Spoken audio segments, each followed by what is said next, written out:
Hello, friends. I hope all of you are fit and fine. आप सभी को मेरा प्यार भरा नमस्कार। दोस्तों, आज की कहानी एक सत्य घटना है, लेकिन पात्रों के नाम काल्पनिक हैं। फ्रेंड्स, डॉक्टर शुभ्रा के जीवन की सबसे मनहूस तारीख है 26 सितंबर, क्योंकि आज से ठीक 3 साल पहले इसी तारीख को उन्होंने अपनी लाडली बिटिया अदिति को हमेशा के लिए खो दिया था। डॉक्टर शुभ्रा एक गायनेकोलॉजिस्ट हैं और खुद का नर्सिंग होम चलाती हैं। पति शहर के नामी वकील हैं और बेटा डॉक्टर अतुल पिछले साल ही ऑर्थोपेडिक्स पीजी कंप्लीट करके शहर के एक हॉस्पिटल में एज अ कंसल्टेंट काम कर रहे हैं। अतुल और अदिति जुड़वा भाई बहन थे। अदिति की शादी मैट्रिमोनियल साइट के द्वारा आगरा के एक बड़े बिजनेस खानदान में तय की गई थी। शादी के पहले जितनी फॉर्मेलिटीज़ होती हैं सब निभाई गई। लड़के वाले और लड़की वाले आपस में मिले, एक दूसरे के घर आए गए। लड़का और लड़की दोनों एक दूसरे से मिले, दोनों ने एक दूसरे को पसंद किया और शादी बड़े धूमधाम से हुई। ऐसी शादी कि सारा शहर आज भी उस शादी को याद करता है। डॉक्टर शुभ्रा ने अपनी बेटी को गहनों से लाद दिया, दहेज भरपूर दिया, लड़के को कार भी दी दहेज में, और पूरा परिवार खुश था कि अदिति एक बहुत अच्छे परिवार में ब्याही गई है। 1 महीने के बाद जब अदिति अपने घर आई अपने पति के साथ, तो डॉक्टर शुभ्रा ने देखा कि उनके बिटिया के चेहरे का रंग ही उतर गया है। चेहरा मुरझाया हुआ है। नए शादी वाली बात कुछ भी नहीं उसके चेहरे में, रौनक ही नहीं है। लेकिन उन्होंने सबके सामने कुछ भी पूछना उचित नहीं समझा। उन्होंने अकेले में अदिति से पूछा, बेटा, तेरे को ससुराल में कोई परेशानी है? नहीं मम्मा, ऐसे कुछ नहीं है। क्यों? तुम्हारा तो चेहरा ही उतर गया है, रंग काला पड़ गया है। अरे मम्मी, जब 10 घंटे की जर्नी करके मैं आ रही हूँ तो थकान तो होगी ही ना। नहीं बेटा, मुझे पता नहीं, अंदर से कुछ अच्छा नहीं लग रहा है। तुम कुछ छुपा तो नहीं रही हो ना? नहीं मम्मी, बिल्कुल नहीं। बेटा, हमेशा याद रखना, हम तुम्हारे लिए हमेशा है। अगर तुझे ससुराल में जरा सी भी परेशानी है तो तुरंत तू हमें फ़ोन कर देना। कभी भी कोई बात छुपाना नहीं।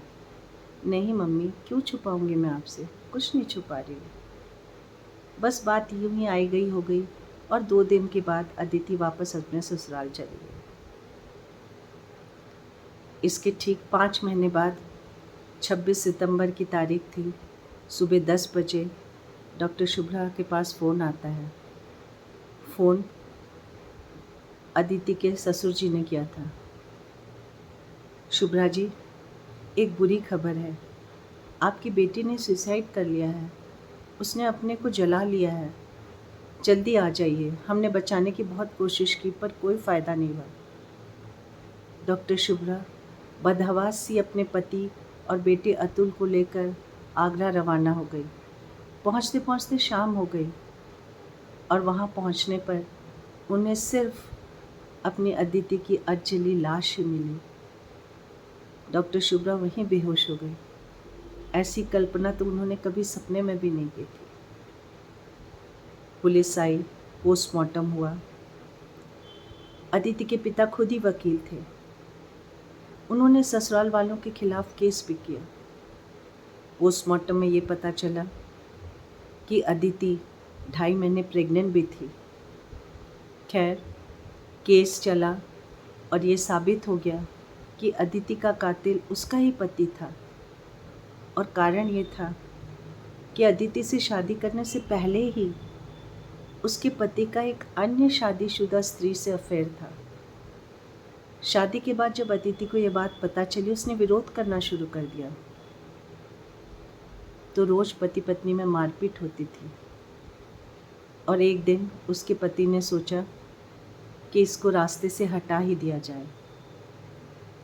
खैर, अदिति के पति तो अब जेल की हवा खा रहे हैं।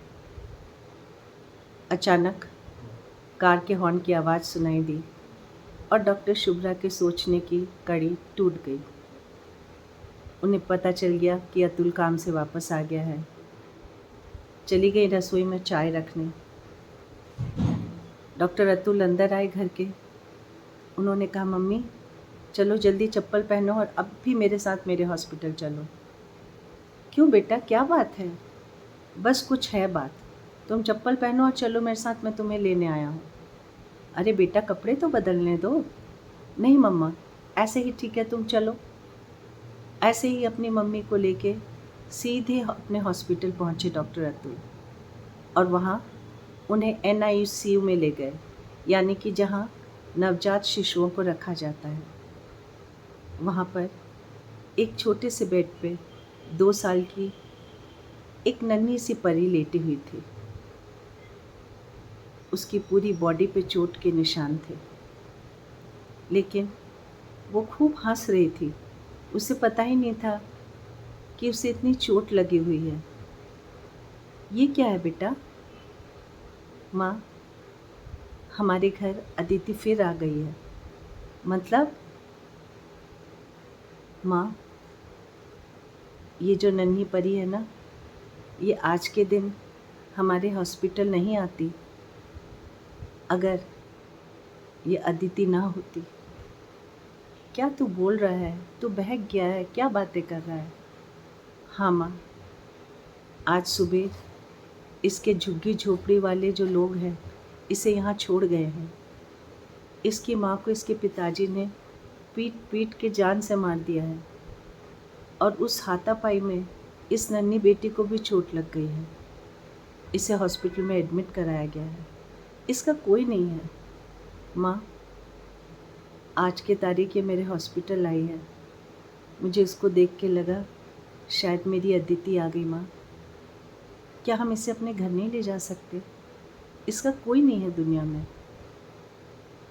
और ये कहते हुए डॉक्टर अतुल ने उस बच्ची को उठाया और अपनी माँ के गोद में डाल दिया।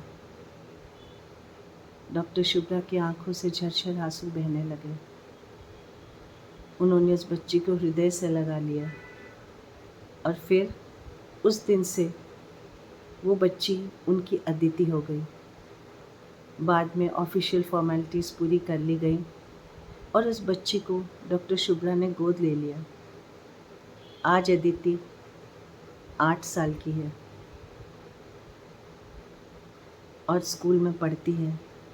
बहुत अच्छी है, और उसको देख के आधा गम शुभ्रा जी भूल चुकी है। वो समझ गई कि अपने गम से बाहर निकलकर किसी को खुशी देना ही ज़िंदगी है। दोस्तों, हमारे जीवन में कई दुख आते हैं और हम हमेशा उन्हीं में खोए रहते हैं। कभी ये नहीं सोचते कि हम अपने दुखों से उबरकर किसी दुखियारे को नया जीवन क्यों न दें। और जब डॉक्टर शुभ्रा ने एक छोटे से जीवन को नया जीवन दिया, तो उनको पता चला कि ये काम तो उन्हें बहुत पहले कर लेना चाहिए था।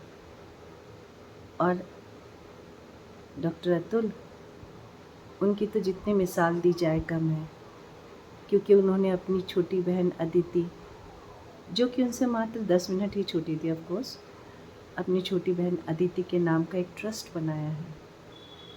जितने अनाथ बच्चे हैं, उस ट्रस्ट से वो उनको पढ़ाते हैं, उस ट्रस्ट के पैसे से। फ्रेंड्स, हमें भी अपने हिसाब से, अपने स्तर से दूसरों के लिए जितना हो सके ज़रूर करना चाहिए। हर कुछ पैसा नहीं होता है, लेकिन अपना समय, अपना प्यार, कोई भी किसी की हेल्प हम किसी को दे सके तो सही मायनों में हमारा जीवन सार्थक है। नमस्कार।